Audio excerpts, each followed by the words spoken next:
Every year, the people of Thorndike gather together in Thorndike Village to celebrate the pride of their town. The Mountain View class of 2025 held a fundraiser that sold balloon animals, raffle tickets, and face paint by donation.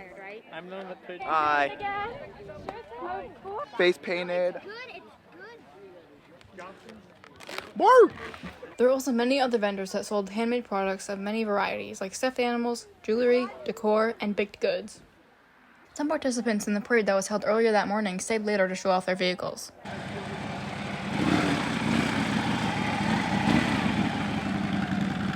There was a large chicken barbecue and many other types of food to choose from, including 2 food trucks. Oh, really? There was another truck dedicated to making stuffed animals who also sold freeze-dried sweets.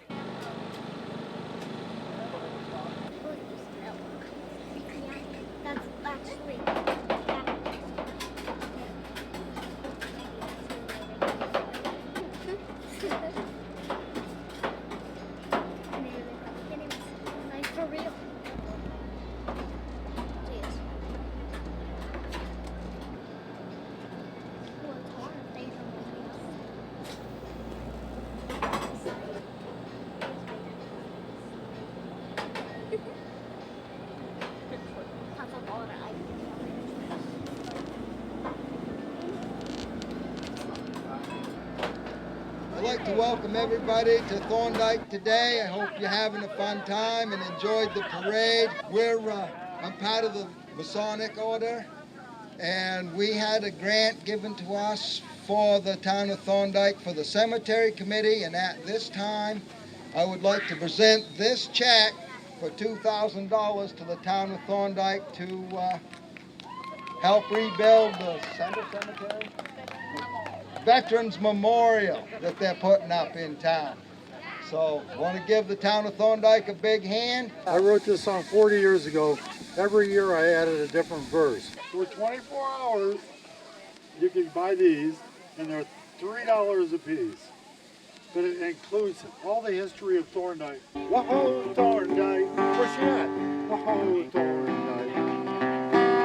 It's the nicest place for miles around. Whoa, Thorndike. Oh, Thorndike. Just a peaceful little town. Well, some folks live in unity, and they say life there is tame. And some folks love their freedom, and their hometown bears the name. But liberty is what it's all about, and there's a town named after that. But I moved here to Thorndike, because Thorndike's where it's at. Everybody! Whoa, Thorndike! Whoa, Thorndike! It's the nicest place for miles around. Whoa, Thorndike! Whoa, Thorndike!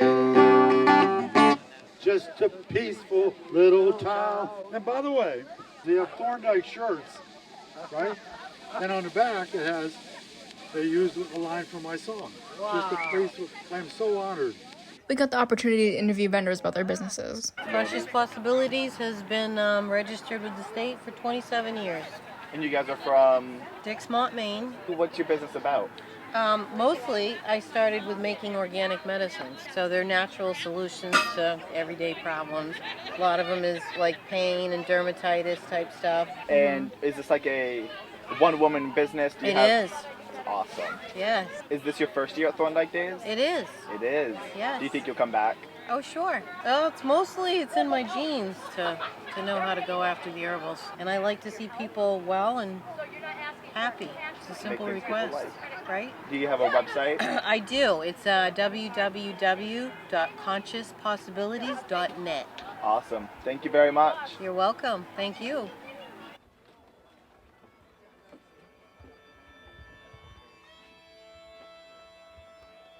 Roughly, when was Boxcar Books opened? I opened in 2019, and then we were a little bit on and off for a couple of years during the pandemic.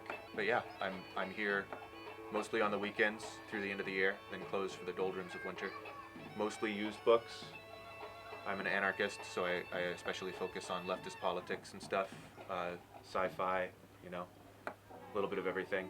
I noticed like a lot of things here are not just books, but other trinkets, and you do a like pay what you want kind of policy for certain areas. If you'd want to go into that a little bit, like Yeah, as for the other non-book stuff, I used to work in museums, and I'm a bit of a magpie, so I like to collect things and make it fun to discover. For the pay what you want policy, part of it is just that Thorndike is such a out of the way place.